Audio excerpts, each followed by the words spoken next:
السلام علیکم ورحمۃ اللہ وبرکاتہ۔ ناظرین، امید کرتا ہوں آپ خیریت سے ہوں گے۔ ناظرین، آج کی ویڈیو میں سیدنا امام حسین رضی اللہ تعالیٰ عنہ اس واقعہ کا تذکرہ کروں گا۔ حضرت حسین رضی اللہ تعالیٰ عنہ کا دشمنوں سے خطاب۔ ناظرین، واقعہ کربلا میں جب دشمن قریب آ گیا تو آپ نے اونٹنی طلب کی، سوار ہوئے، قرآن سامنے رکھا اور دشمن کی صفوں کے سامنے کھڑے ہو کر بلند آواز سے یہ خطبہ دیا: لوگوں، میری بات سنو، جلدی نہ کرو، مجھے نصیحت کرنے دو، اپنا عذر بیان کرنے دو، اپنی آمد کی وجہ کہنے دو۔ اگر میرا عذر معقول ہو اور تم اسے قبول کر سکو اور میرے ساتھ انصاف کرو تو یہ تمہارے لیے خوش نصیبی کا باعث ہوگا اور تم میری مخالفت سے باز آ جاؤ گے۔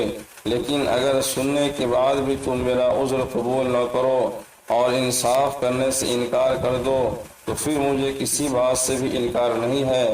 تم اور تمہارے ساتھی ایک کر لو، مجھ پر ٹوٹ پڑو، مجھے ذرا بھی مہلت نہ دو۔ میرا اعتماد ہر حال میں صرف پروردگار عالم پر ہے اور وہ نیکوکار کا حامی ہے۔ آپ کی اہل بیت نے یہ کلام سنا تو شدت تعصب سے بے اختیار ہو گئیں اور فیما سے آہ و بکا کی صدا بلند ہوئی۔ آپ نے اپنے بھائی عباس اور اپنے فرزند علی کو بھیجا تاکہ انہیں خاموش کرائیں اور کہا ابھی انہیں بہت رونا باقی ہے۔ پھر بھی اختیار پکار اٹھے: خدا ابن عباس رضی اللہ تعالیٰ عنہ کی عمر دراز کرے۔ یعنی حضرت عبداللہ بن عباس کی راوی کہتا ہے یہ جملہ اس لیے آپ کی زبان سے نکل گیا کہ مدینہ میں جب حضرت عبداللہ بن عباس رضی اللہ تعالیٰ عنہ نے عورتوں کو ساتھ لے جانے سے منع کیا تھا مگر آپ نے اس پر توجہ نہ کی تھی۔ اب ان کا جزا و فضا دیکھا تو عبداللہ بن عباس کی بات یاد آ گئی۔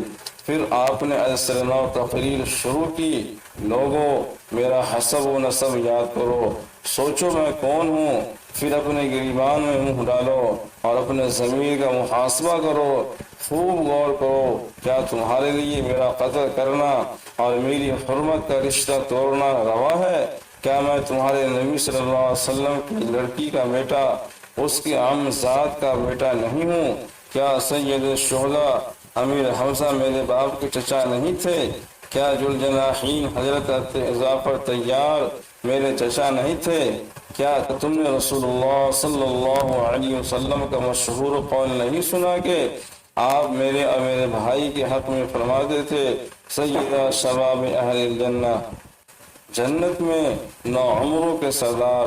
اگر میرا یہ بیان سچا ہے اور ضرور سچا ہے، کیونکہ واللہ میں نے ہوش سنبھالنے کے بعد سے لے کر آج تک کبھی جھوٹ نہیں بولا، تو بتلاؤ کیا تمہیں برہنہ تلواروں سے میرا استقبال کرنا چاہیے؟ اگر تم میری بات کا یقین نہیں کرتے تو تم میں ایسے لوگ موجود ہیں جن سے تصدیق کر سکتے ہو۔ جابر بن عبداللہ انصاری سے پوچھو، ابو سعید خدری سے پوچھو، سہیل بن سعد سعدی سے پوچھو، زید بن ارقم سے پوچھو، انس بن مالک رضی اللہ تعالیٰ عنہ سے پوچھو، اور تمہیں بتائیں گے کہ انہوں نے میرے اور میرے بھائی کے بارے میں رسول اللہ صلی اللہ علیہ وسلم کو یہ فرماتے سنا ہے یا نہیں۔ کیا یہ بات بھی تمہیں میرا خون بہانے سے نہیں روک سکتی؟ واللہ، اس روئے زمین پر جز میرے کسی نبی کی لڑکی کا بیٹا موجود نہیں۔ میں تمہارے نبی کا بلا واسطہ نواسا ہوں۔ کیا تم مجھے اس لیے ہلاک کرنا چاہتے ہو کہ میں نے کسی کی جان لی ہے، کسی کا خون بہایا ہے، کسی کا مال چھینا ہے؟ کہو کیا بات ہے، آخر میرا قصور کیا ہے؟ حضرت حسین کی دعا۔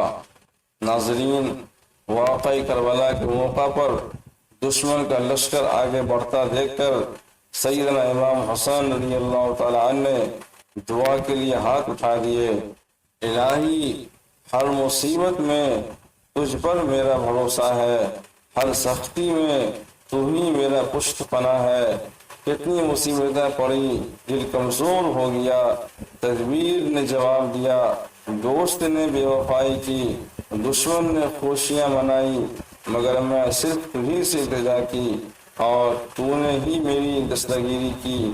تو ہی ہر نعمت کا مالک ہے، تو ہی احسان والا ہے، آج بھی تجھی سے التجا کی جاتی ہے۔ بنا ہجوم یاس اس کے پردے میں آس ہے، بنا ہجوم یاس اس کے پردے میں آس ہے، محسوس ہو رہا ہے کوئی دل کے پاس ہے، محسوس ہو رہا ہے کوئی دل کے پاس ہے۔ ناظرین، ویڈیو اچھی لگی ہو تو شیئر سبسکرائب ضرور کر لیں تاکہ اس طرح کی ویڈیوز آپ تک پہنچتی رہے۔ السلام علیکم ورحمۃ اللہ وبرکاتہ۔